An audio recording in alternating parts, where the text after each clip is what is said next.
¿Qué amigos? Bienvenidos a 2.5 Gasteiz. Bueno, hoy es martes 16 de febrero del 2016. Otro programa más de esta tercera edición del 2.5 Gasteiz. Hacía ya veníamos ya dos programas que veníamos de realizar dos programas no políticos y volvemos un poco más a nuestra portada política.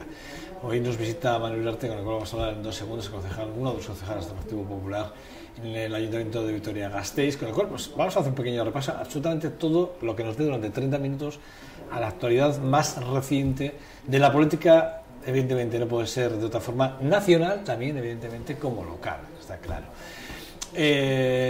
Tertulia, hoy ya saben que Luis Viana, Luis Tellería y Charlie Prieto estarán con nosotros.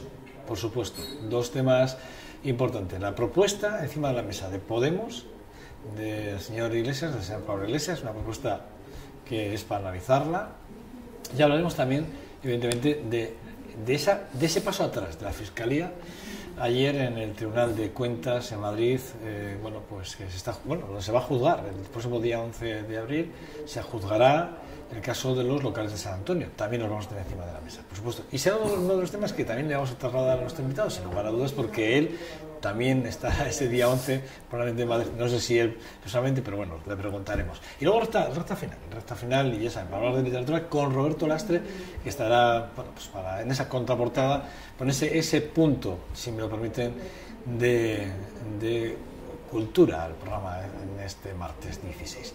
Y sin más dilaciones, y ahora que la nieve desde aquí, por cierto, siempre les digo lo mismo, que se puedan acercar al Hotel Aqua, donde realizamos el programa en directo y donde ustedes pueden ver cómo lo organizamos y pues ver estas vistas maravillosas con las cuales la verdad es que hoy que nieva en Vitoria pues da gusto, sinceramente. Bueno, Manu Uriarte, ¿qué tal estás, según hoy? Muy bien, buenos días, ¿cómo estáis vosotros? Bueno, pues ya ves, aquí intentando sobrevivir, que no es fácil. No lo ponéis fácil, Sí.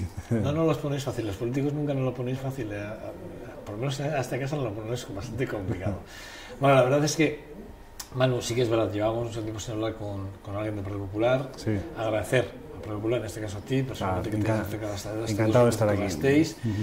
Y bueno, lo más inmediato es, evidentemente, esa rueda de prensa, ¿no? Si me lo permites, de Esperanza Aguirre. Digo, porque sí que es verdad, no podemos tener al concejal del Partido Popular sin hablar de la corrupción, sin hablar de la situación que se está viviendo, cómo se está viviendo en el partido. Está claro, estamos viendo muchas declaraciones internas del partido diciendo, en el caso de Javier Maroto, que hay que purgar, que esto no puede seguir adelante, que el partido necesita regenerarse. Y el golpe de efecto de Esperanza Aguirre, un golpe de efecto, si me lo permites, que yo, desde un punto de vista muy personal, desde fuera, sí que da la sensación que es un golpe de efecto y un toque de atención hacia el presidente en funciones, Mariano Rajoy, y hacia lo que está pasando en Valencia ahora mismo con toda una corporación prácticamente acusada. Momentos complicados, Manu. Totalmente. Yo como militante del Partido Popular y como cargo público, además, muchos años de militancia, pero no tantos de cargo público, yo lo que sí que creo es que, como cualquier ciudadano en este momento, siento vergüenza ante las actuaciones que estamos viendo. Siento absoluta vergüenza y me parece que es inadmisible.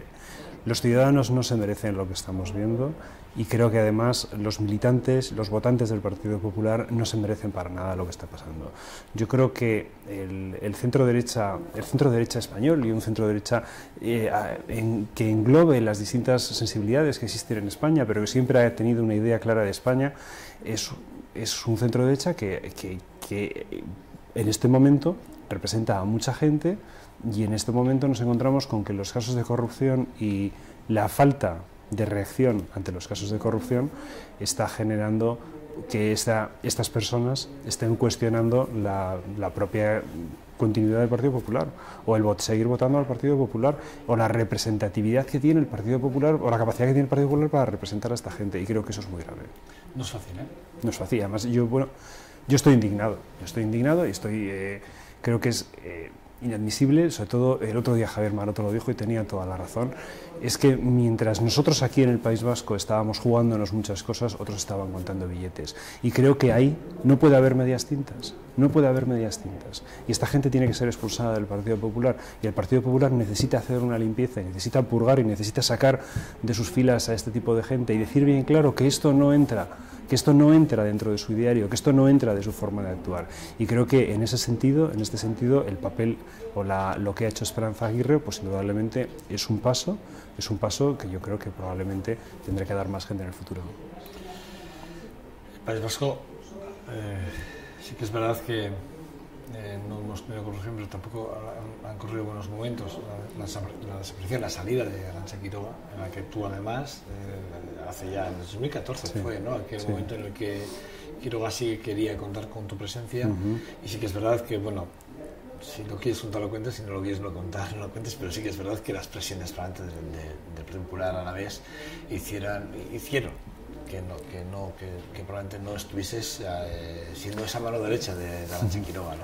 Sí, bueno, la verdad es que eso ya ha pasado bastante tiempo de aquello, pero yo creo que al final los partidos políticos representan a un número importante de personas y tienes que trabajar para representar en las instituciones lo que esas personas piensan. Si mi figura podía sumar y podía ayudar a limar asperezas, a englobar, a incorporar a más personas, yo estaba encantado y hubiese estado encantado de hacerlo. Pero si en un momento como ese no íbamos a ser capaces de generar o de sumar más con mi presencia no tenía ningún valor. Yo por ocupar un sillón no estoy. Entonces, en ese momento, pues bueno, no se dieron las circunstancias adecuadas, luego han ido cambiando las cosas y bueno, pues ahora hay otro liderazgo y otras personas. Pero yo creo que al final lo que tenemos que apartarnos un poco de los personalismos, y eso además me viene muy bien para hablar de la situación que tenemos ahora, ¿no? Lo que se está viendo en el Congreso de los Diputados.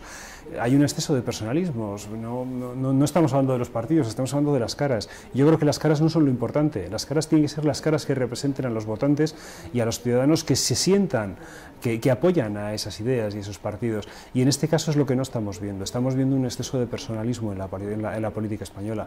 Y yo creo que el ejemplo de lo que pasó en el País Vasco pues puede ser un ejemplo de que igual hay que saber apartarse en su momento para dejar que otras personas que puedan sumar más o dejar otras circunstancias en las cuales se pueda haber una suma de más personas para representar a los ciudadanos. Dio la sensación que el golpe de efecto era que tenía que venir Alfonso Alonso, no dejar el ministerio, porque seguía como ministro de Sanidad, venía aquí y bueno, dijo como para poner orden en el Partido Popular del País Vasco, porque aquí está pasando algo gravísimo, es que bueno, aquí había muchas voces, todas muy diferentes, muy distintas, y se necesitaba un líder de alguna forma, y se buscó la figura de Alfonso Alonso para reunir, digamos, a todo el Partido Popular a través de la figura de Alfonso Alonso. Ahí también hay mucho personalismo, ¿no? Bueno, Alfonso Alonso lo que pasa es que es una persona... Sí, igual no. Al final tiene que haber un líder, tiene que haber una persona que represente, una persona que presida el partido. Y en este caso es Alfonso. Yo creo que Alfonso Alonso es una persona que representa bien el centro derecha que queremos ser y el centro derecha que queremos representar.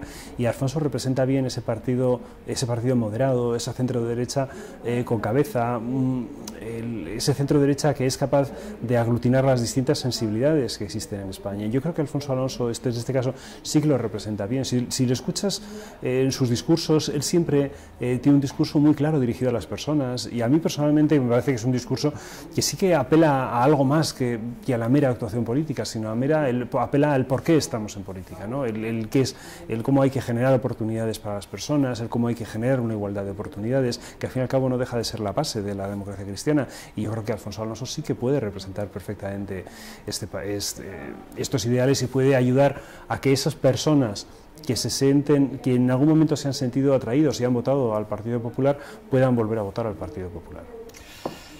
Alfonso Alonso, que ayer fue noticia junto a la figura de Javier Maroto, y bueno, son las dos figuras más representativas, porque uno fue concejal de Hacienda en ese momento, en el tema de los locales de San Antonio, sí. Y también Javier Maroto, porque fue el concejal de Hacienda Uno fue alcalde, concejal de Hacienda, y luego Javier Maroto como alcalde de Vitoria-Gasteiz, ¿no? Entonces, realmente se personaliza mucho sobre ellos, pero sí que es verdad que tú también estás entre los listados, entre los nombres, más por mantener el acuerdo, mantener aquellas tasas, igual que le ha pasado a María Gutiérrez del Partido Socialista, que como concejal también de Hacienda, que lo fue en la época de Pachi Lazcoz. Pero sí que es verdad, ¿no?, que de alguna forma estamos ante una situación, a mí me parece muy pintoresca, y yo además ayer a través de un Twitter también lo hacía, me manifestaba con respecto a esta situación, que el fiscal ahora se retira porque dice que no ve ningún delito contable al respecto. Pero es curioso, se mantiene el abogado del Ayuntamiento, se mantiene la abogacía del Ayuntamiento, los servicios jurídicos del Ayuntamiento se mantienen como acusación, y también el Partido Socialista y el Partido Nacionalista. Sí. Déjame aclararte un par de cosas, porque es un tema bastante complejo. Es verdad que se da la situación paradójica de que María Gutiérrez, concejala de Hacienda del Partido Socialista, está demandada, y hay una demanda, presenta su propio partido, ¿no?, en la que paradójicamente le excluyen a ella, y es en la misma situación en la que estoy yo, y está Javier Maroto, porque Javier Maroto está también por haber sido concejal de Hacienda, que es por haber hecho los pagos que correspondían a este contrato. Pero más allá de esto, yo creo que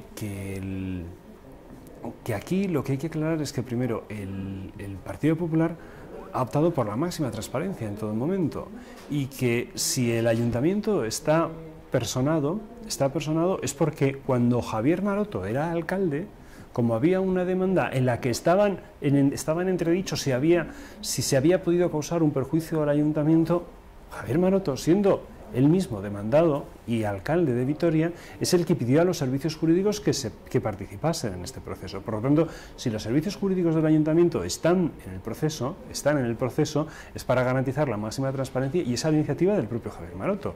Eso hay que dejarlo claro. Y luego la Fiscalía. La Fiscalía primero se personó, y el otro día lo que dijo es que no veía ningún perjuicio contable al ayuntamiento. Pero no lo veía hasta ahora. No lo veía, pero hasta que ha tenido ahora. Hasta ahora no había habido una oportunidad para presentar nuevas alegaciones. Pero exactamente igual, de hecho se personó exactamente igual. Sí, pero lo paradójico de todo esto es que, por ejemplo, nosotros, en este caso, los concejales de Hacienda, hasta ayer no tuvimos la oportunidad de exponer nuestros argumentos.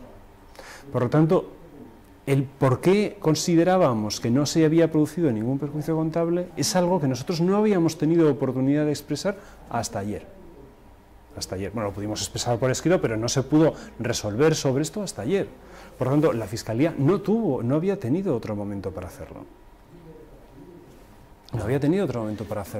Y nosotros, al final, lo que entendíamos es que, sobre la base, porque al final esto no dejan de ser pequeños matices dentro del juicio contable que hay en marcha, sobre la base, nosotros lo que defendemos es que, primero, no es una actuación atípica dentro del ayuntamiento. Hay que recordar que ahora mismo también tenemos los alquileres de San Prudencio, que se firmaron en 1997, en este momento el alcalde era José Ángel Cuerda, y José Ángel Cuerda también firmó un contrato por 20 años que todavía no ha finalizado y que todavía estamos pagando. Por lo tanto, nosotros entendemos que aquello no era una cosa atípica dentro del ayuntamiento. También decimos que era atípico que no era atípico porque no existía una oferta en esas condiciones. Pero es que me gustaría de poder argumentar también la defensa, porque me parece que se habla siempre de San Antonio como si fuese una cosa excepcional, y la realidad es que ha habido más contratos como este en el ayuntamiento. Pero no son prácticamente ni en forma ni en tiempo ni siquiera comparados. En tiempo no, pero en forma sí. En forma tampoco. Mano. ¿En qué forma? No, Joseba, porque los plazos se han hecho. Bueno, el procedimiento para contratar es el mismo, los plazos fueron los mismos. Yo creo que lo único fueron... La diferencia de San Prudencio y San Antonio es muy sencilla, mano. Es que en San Prudencio nadie en la corporación puso ninguna traba. Han habido muchos gobiernos y ninguno ha dicho nada, absolutamente nada. Y en la situación económica en la que se está viviendo, en el momento en el que se da el contrato, que se da, es un contrato que sí que es verdad que choca mucho. Que un propietario compre por 2 millones y duplique el valor simplemente en una firma de un contrato, el valor, y que además financie y que además te ponga un tipo de interés a una financiación para arreglar, para acondicionar en local. Choca mucho, pero bueno, yo no quiero entrar ahí. Pero también tienes que fijarte, Joseba, en el que la burbuja económica, la burbuja inmobiliaria que estábamos viendo cuando se firmó este contrato es única, y esto se hizo probablemente y con muy mala suerte al final de la burbuja económica. Por lo tanto, cuando se pone en evidencia que esos alquileres igual pueden considerarse muy altos con lo que hay en el mercado, estamos comparando un alquiler firmado en el auge de la burbuja con un alquiler firmado en el momento más bajo de la crisis. Por lo tanto, ahí sí que hay, y yo creo que, y es lo que nosotros estamos argumentando y con datos encima de la mesa. O sea, no vale comparar el coste de un local en ese momento o de una lonja ahora, no, sino que las lonjas comerciales o los locales comerciales en ese momento tenían este precio.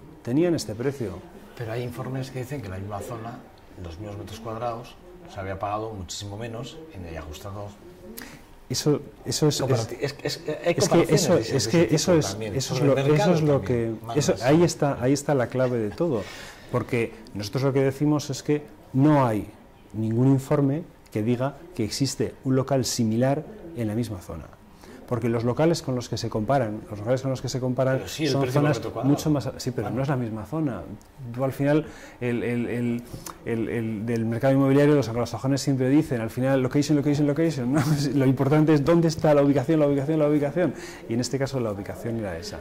Yo creo que espero de corazón que todo esto se arregle cuanto antes. Creo que no hay ningún perjuicio contable, creo que se ha actuado con mayor o menor acierto, pero se ha actuado en todo momento dentro de la legalidad, y aquí lo único que se está es intentando explotar una situación. Pues hay que recordar además que ya la propia Fiscalía Ordinaria dijeron que no había ningún delito. Ahora estamos en la legislación contable, que es una legislación distinta. Yo creo que yo espero que para el 11 de abril podamos poner sobre la mesa y podamos dejar bien claro que no ha habido ningún perjuicio al Ayuntamiento. En cualquier caso, sí que es verdad que hemos escuchado a Javier Maroto decir que en cualquier caso, si son condenados, de alguna forma, por este delito contable, de alguna forma, por decirlo, bueno, es así, es un delito contable, de alguna forma, si se da que hay una sentencia desfavorable, sí que es verdad que ha dicho que la ciudad no va a sufrir el menoscabo económico que se pudiera dar de la sentencia, ¿no? De alguna forma claro, sí. No sé si es muy ambigua la expresión o no, pero sí, es lo que he dicho. Todos hemos tenido que avalar con nuestros bienes. Entonces, por supuesto, al final, si se da ese caso, que espero que no se dé y que yo creo que no se va a dar, pues al final, si se da y al final del proceso llegamos a ese momento, pues cada uno tendrá que hacer frente con sus fondos, con sus capacidades. ¿No? A ver cómo acaba. De todas formas, yo insisto en que es un proceso que no se va a dar. Yo estoy convencido de que esto no tiene recorrido. Ya la Fiscalía se ha retirado, el Ayuntamiento está, y el peso de la acusación lo están llevando el Partido Nacionalista Vasco y el Partido Socialista, que han presentado una demanda conjunta. Pero el Ayuntamiento no está. Pero luego las actuaciones, lo importante es ver las actuaciones. Por cierto, el Ayuntamiento no está. Retirado, ¿no?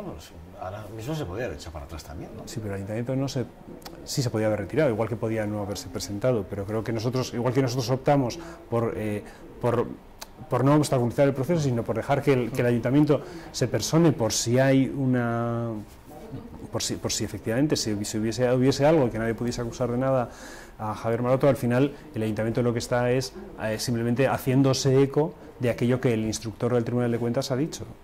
No está realizando una acusación adicional, sino simplemente está diciendo hágase justicia y revísese el asunto, por si acaso. Ya está, pero el peso de la acusación, al final los que quieren estar son el Partido Socialista y el Partido Nacionalista Vasco. Veremos qué pasa.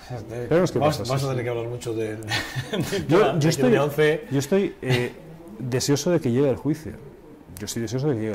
Y quiero que esto pueda ser, porque ten en cuenta que nosotros llevamos varios meses y todavía no hemos podido presentar los argumentos, no se ha podido escuchar, no hemos podido argumentar a nuestro favor, no hemos tenido la oportunidad de defendernos en ningún momento, sino simplemente hemos escuchado los argumentos del Tribunal de Cuentas.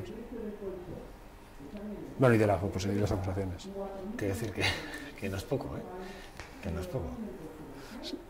Si quieres entramos en el asunto, pero vamos, que sepas que una de las cosas... Sí, pero, No pero quieres le da un valor tengo a más que se va.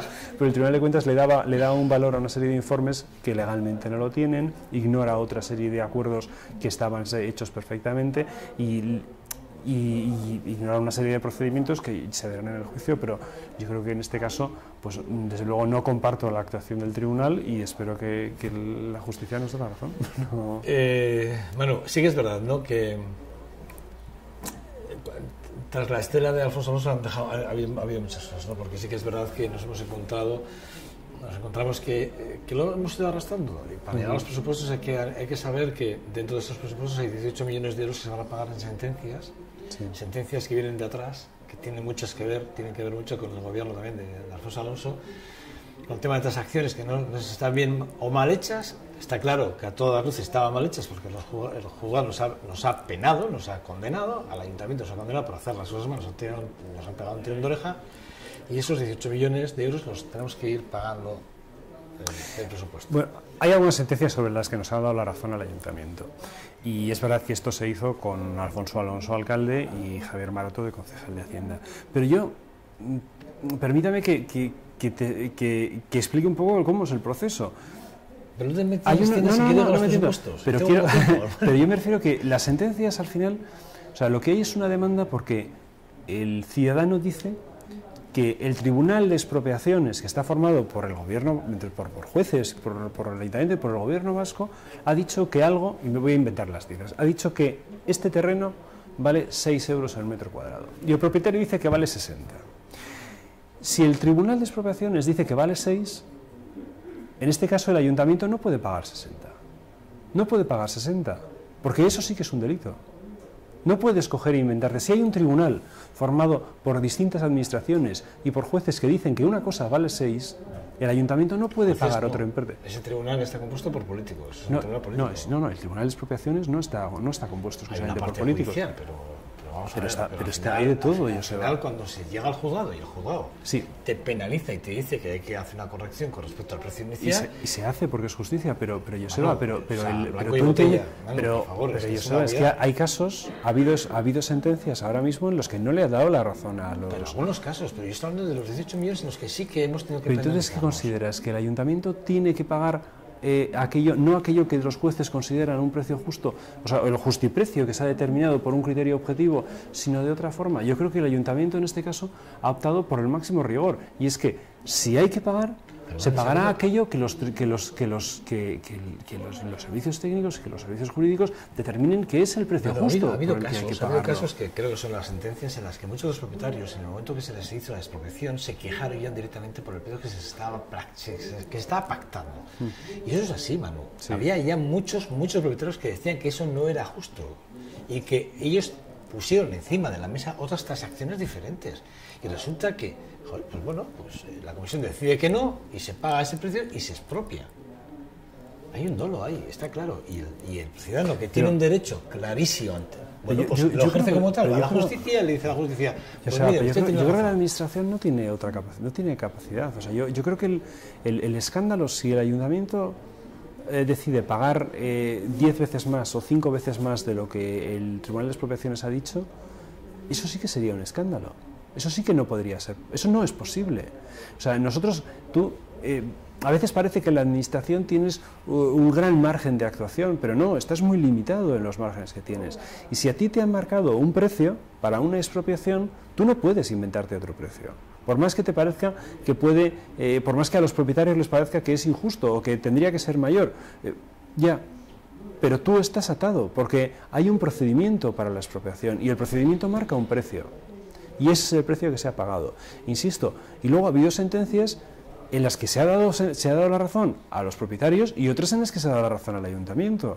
Por lo tanto, desgraciadamente, el sistema de expropiaciones que tenemos en este país es así, fomenta la litigiosidad y además te da una gran inseguridad y hace que nos podemos encontrar con esto, con que 10 años después tienes que pagar unas cantidades distintas, lo cual reconozco que es un engorro y una molestia para los propietarios y para la propia administración, pero ese es el sistema que tenemos. Hay que escuchar a los propietarios. Hay que escuchar a los propietarios, bueno, y los propietarios no dicen lo mismo. Pero en cualquier caso, sí que es verdad que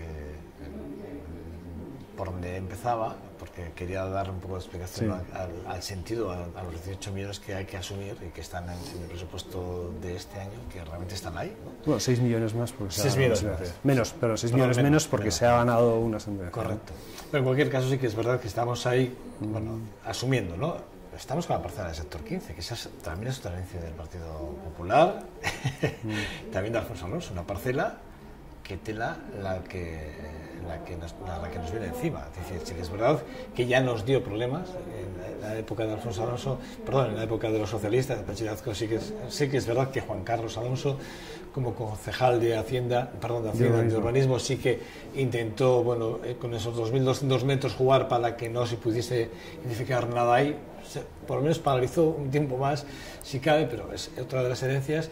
Veremos en qué acaba, porque al final, si no queremos construir ahí, habrá que indemnizar al propietario. Esa es otra. Pero sí que vendimos ahí unas parcelas que nos costó un dinero, al ayuntamiento, a las arcas, al ciudadano, al fin y al cabo. Bueno, el caso es que es otra, ¿no? Y así vamos sumando. Ya no voy a hablar de Sánchez 21, de los 20 millones de euros que hemos dejado ahí, que volvemos a estar... Podemos ir sumando, si quieres hablamos, pero es que yo sumando. Estás metiendo churras y merinas. No, lo que pasa es que sí que da la sensación que para llegar al presupuesto de hoy, para justificar un poco la situación en la que vivimos... No tiene nada que ver, lo de Ensanche 21 es kafkiano, pero no tiene absolutamente nada que ver con lo que estás diciendo. Si quieres hablamos de Ensanche 21. Y hablamos de... Y yo lo de Salburua, yo creo que el Partido Popular está... A ver, cuando se presentó la licencia, hay que recordar que fue el Partido Popular el que rechazó esta licencia, el Partido Popular de la legislatura pasada, el que estaba gobernando, el que rechazó esa licencia precisamente porque no cumplía todos los requisitos. Y entonces sí que ha habido ahí una actuación. Yo creo que la defensa por parte del Partido Popular de los humedales está clara y la política que ha seguido defensa de los humedales está clara. Y ahora pues veremos a ver qué pasa con esto. Tú sabes que no es así, pero bueno, vamos a entrar ahí. Yo lo que quería decirte es que sí que es verdad que el arrastre de una no muy buena gestión es verdad que hace que el presupuesto que tenemos ahora mismo en el Ayuntamiento es un presupuesto muy paupérrimo. Un presupuesto bastante difícil de ejecutar. Yo creo que no, Joseba, yo creo que no. Antes has montado el caso de Sánchez 21 y por favor me gustaría aclararlo. En Sánchez 21 no tiene una deuda con alguien, con un tercero, no, sino lo que de los 20 millones de Ensanche 21 es un dinero que el ayuntamiento le había prestado a Ensanche 21 y que Ensanche 21 le devuelve al ayuntamiento, pero es una refinanciación dentro del ayuntamiento, en el cual hay un préstamo a corto plazo que se pasa a un préstamo a largo plazo. Y no es nada nuevo, porque este préstamo en la legislatura pasada ya se había iniciado, ya se había advertido. Por lo tanto, no es una... Y además el origen está en buena parte en lo... Bueno, es verdad, no solamente, pero una parte muy importante en los realojos.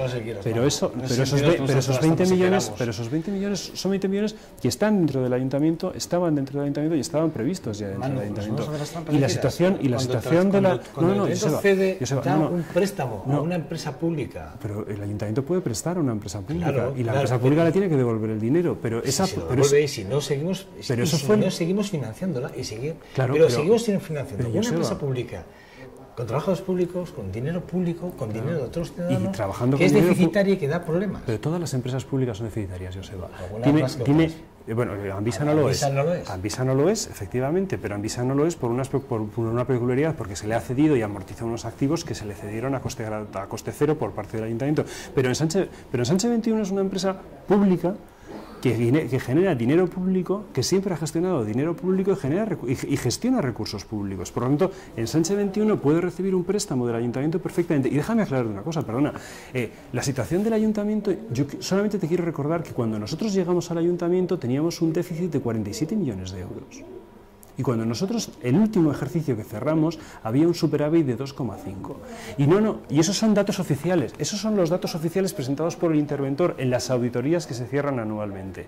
Y todo este tema de que ahora dicen que tienen un presupuesto muy difícil, pero eso no es verdad. Y eso, Joseba, déjame acabar, eso no es verdad. Se lo hemos explicado por activa y por pasiva. No existe ningún informe oficial que diga lo contrario.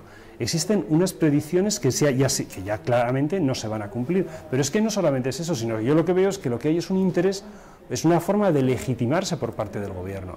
Pero la gestión económica de la legislatura pasada ha sido una gestión ejemplar, en la cual todos los dineros públicos han estado justificados, en la cual se ha revertido una situación en la cual porque hemos partido de ser un ayuntamiento con 47 millones de déficit, con un endeudamiento de los más altos del País Vasco, y ahora ya hemos reducido nuestro endeudamiento, tenemos un superávit y además hemos conseguido hacer cosas por el camino.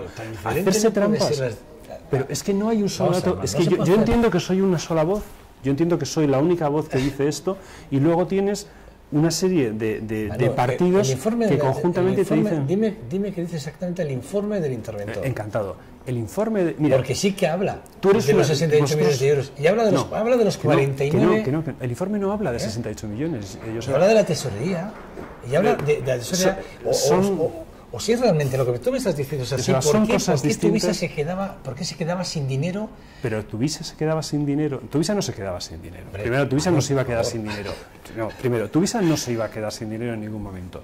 Lo que veníamos era de una situación de bloqueo preelectoral a principios del 2015, que es el que generaba esa situación de desconfianza. Pero Tuvisa no se iba a quedar sin dinero y tenía recursos suficientes. Pero de todas formas, déjame aclararte lo del informe, porque me parece que es la primera vez que tengo oportunidades de explicarlo ante un medio y me gustaría... El informe no dice en ningún sitio que haya un agujero, ni nada por el estilo. Ni siquiera habla de que vaya a existir o de que existieran unas deficiencias de 68 millones. El informe, eso lo dice la nota de prensa del Partido Nacionalista Vasco. El informe lo único que dice es que si se dan una serie de circunstancias, entre otras cosas, que no hay ingresos, entre otras cosas que todas las sentencias son desfavorables y entre otras cosas que pagamos en un día todo lo que debemos para los próximos, vamos a tener dificultades. Pero es que ninguna empresa paga todas sus deudas el mismo día y ninguna empresa pierde todos sus ingresos. Imagínate si esta empresa tuviese que pagar las nóminas de un año en un mes. ¿Iba a tener un problema de tesorería, sí o no? Indudablemente lo iba a tener. Imagínate que esta empresa no tuviese ningún ingreso.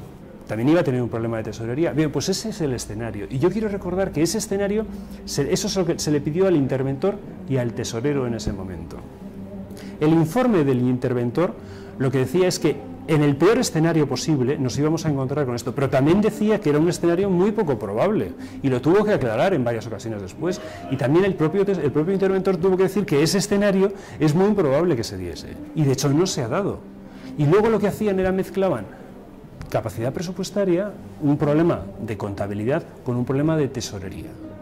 Un problema de tesorería, por el cual nosotros no estábamos de acuerdo. Primero porque los 20 millones famosos de Sánchez 21 es un dinero que ingresaba el ayuntamiento, no que tenía que gastar el ayuntamiento.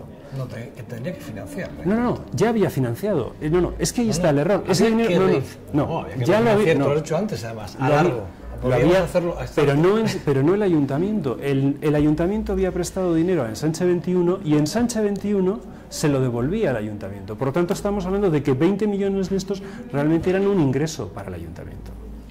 Fueron un ingreso. Y de hecho, la situación de la tesorería ahora es bastante buena por eso. Por lo tanto, no hay ningún problema económico. Lo que hay es una necesidad de justificar el cómo se ha llegado al poder y deslegitimar la gestión del equipo anterior. Y a partir de ahí es donde se han sumergido y donde están todos. Yo entiendo que ellos son más voces y parece que son más personas. Son más voces. Sí, hombre, son más voces porque son más grupos políticos y son más portavoces. Pero la realidad, como son 5 grupos políticos. Son 5 grupos con un único objetivo. Que hay un agujero muy importante que se han unido por apoyar el presupuesto.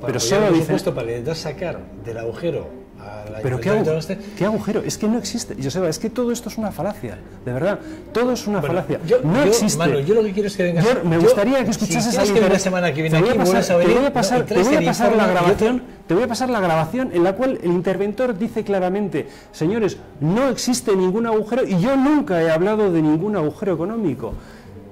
Y esa es la realidad, Joseba, no otra. Por lo tanto, lo que tenemos ahora mismo, lo que es una campaña de desprestigio por parte de los grupos que forzaron el que Maroto no fuese alcalde, y entiendo una campaña de legitimación personal de aquel que quedó el tercero en las elecciones, y que hay que recordar que después de las elecciones sus argumentos, él iba hablando sobre, dijo en público que estaba replanteándose su futuro político. Por lo tanto, él lo que tiene es un problema de que necesitaba legitimarse, y para legitimarse en ese momento una de las necesidades que había era el eliminar o desprestigiar la labor del equipo anterior, y es a lo que se lanzó, intentó conseguir el apoyo del interventor, que no lo consiguió porque rápidamente le dijo que no, y sí con el del tesorero, que casualmente ahora es el director de Hacienda.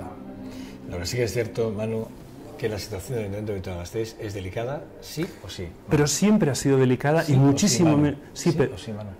Joseba, pero recordemos que mucho más delicada era con menos 47, con 47 millones de déficit, y mucho menos delicada con 2,5 millones de superávit. Por lo tanto, que la situación es delicada, nadie lo ha dicho. Nadie ha dicho que la situación no sea delicada. Lo que no es muchísimo mejor de la que intentan hacer. Hacemos trampas porque hablamos de déficit, no déficit, cojamos la cuenta de explotación, debe y el haber, y al final es lo que hay que hacer, es que cógete la cuenta, la cuenta vieja, que se suele decir, ¿no? Y al final dices, ¿debo o no debo? Sí, debo. ¿Puedo pagar? No puedo pagar. Está en la cuenta la vieja. No, es que la cuenta, vale, un déficit de 47 millones, no, y ahora de 2 millones. Hazla, es que si haces esa cuenta de la vieja, como tú dices, te da un superávit. Lo que vamos a hacer es, mira, yo creo que me lo has puesto fácil, porque ya no tenemos más tiempo, nos tenemos que marchar, pero sí que me lo has puesto fácil. Voy a hacer una cosa, voy a coger a todos los portavoces del ayuntamiento, os voy a juntar en un debate y solo vamos a hablar de los presupuestos. Encantado. Con los números encima de la mesa. Y a partir de ahí, a ver qué es lo encantado de hablar con ellos. Porque yo entiendo que, si yo mismo lo sufro en las comisiones, yo veo que hay 5 portavoces repitiendo lo mismo y son 5 voces diferentes, pero los números son únicos. Y a mí me gustaría que en vez de estar todo el rato fijándonos en lo que dice, nos fijemos en qué números se basan y nos fijemos en lo que realmente decía ese famoso informe. Y ese famoso informe no hablaba de una... Ese informe tuyo aquí en esta mesa se lo enseña a Leticia Comerón. A Leticia Comerón le habla del informe, y el informe, Diego, creo que tienes suerte que no lo tengo. Lo he intentado buscar en mi disco duro y creo que estás librado, ¿eh? No. Mira, yo te librado, pero sí que es verdad. Estoy encantado de venir a debatir de este tema. Yo voy a coger este informe. Reuní a todos los medios de comunicación y les expliqué claramente el por qué no estábamos de acuerdo con ese informe. ¿Por qué decíamos que este informe era un informe confuso? Que tenía 2 partes y que al final se hacía una suma no imparcial, sino una suma interesada de distintos conceptos. Y al final daba una situación muy grande, pero al final este informe se trataba es, dime todo lo que pueda ir mal en el ayuntamiento, en los próximos 4 años, pónmelo todo junto y preséntamelo en un informe. Al final los técnicos, bueno, puede ir mal esto, puede ir mal esto, puede ir mal esto, puede ir lo otro, podemos no cobrar nada, podemos tener más gasto. Todo lo pusieron mal, pero ese informe nunca se dio, nunca se va a dar, y ese informe no es realista. De Sánchez 21, las previsiones de los últimos 2 legislaturas, más de 8 años, no han acertado ni una. Ya. Esas previsiones, o sea, que estemos pagando, que tenemos dudas con una empresa que nos cuesta un dinero porque realmente gestionen nuestro suelo y no hayan sido capaz de gestionarlo y nadie diga nada aquí, nada, y sigamos financiando una empresa. Pero Joseba, sinceramente es sangrante. Para el ciudadano, para el que tiene una renta de 400 euros y tiene que estar debiendo de rentas de garantía o de AES, eso es sangrante. Eso es sangrante, porque lo primero son las personas. Bueno, yo siempre lo digo, no te lo digo a ti, Sí. Se lo digo a Gorka Hurtara, se lo digo a Óscar Fernández, se lo digo al señor Hinojal, se lo digo a la señora... Pero las personas tienen que vivir en una ciudad. Todos, y en Sánchez 21 es una sociedad que se dedica no solamente a la urbanización, sino también a la rehabilitación. Y en Sánchez 21 parte de esos 20 millones famosos han sido para ayudar a la rehabilitación y que ahora personas que vivían en viviendas en malas condiciones puedan ir a viviendas nuevas. Para personas que vivían en viviendas sin ascensor puedan tener un ascensor. Manu, por lo tanto, para tener ideas maravillosas como la del plan Renove famoso, son los socialistas. El plan Renove Como desde luego, aquellas, yo no estoy... esas ideas, y que yo nunca he visto a Sánchez 21 decir, oiga, usted, el plan Renove era una idea de otro tiempo, y es una idea de la cual sobre el papel podía estar, hombre, lo hemos dicho por activa y por pasiva, lo que pasa es que hay unos compromisos porque el Consejo, como estáis, en el Consejo estáis los que tenéis que estar, que sois los digamos, representantes políticos, pues claro, esto es lo que pasa. Al final hay que mirar... Los planes Renove fueron una idea que el que esperaba, en principio iba a ser rentable a largo plazo, teniendo en cuenta en la que se iban a reutilizar esos terrenos. Eso sin ver el futuro más inmediato, la burbuja inmobiliaria. Eso hoy en día es insostenible. O sea, los planes Renove, tal y como estaban planteados, no se pueden llevar a la práctica, pero sin embargo tienes unos compromisos con una serie de ciudadanos, y lo que no puedes es echarte atrás a los compromisos con aquellas personas que ya han contratado una hipoteca, que ya han hecho una serie de inversiones, y que ahí hay un compromiso con las personas, porque insisto, en todas las viviendas viven personas. Manu, en las próximas semanas hablamos. Voy a intentar hoy mismo a poner manos a la obra para conseguir que estéis alrededor de una mesa. Encantado. Los 6 grupos políticos que ahora mismo estáis representados en el Ayuntamiento de Vitoria-Gasteiz. Manu, Uriarte, la verdad es que siempre es un placer tenerte, pero siempre se me queda corto. Pero te voy a llamar 2 veces, ¿eh? Y con el informe encima de la mesa. Lo discutiremos. Y lo discutiremos, claramente. Y haremos la cuenta de la vieja, que es la cuenta que a mí me gusta hacer. ¿Vale? Vale, de acuerdo. Vale. Gracias a ti. Nada. Pausa para comerciales, regresamos en nada, 2 segundos hasta ahora.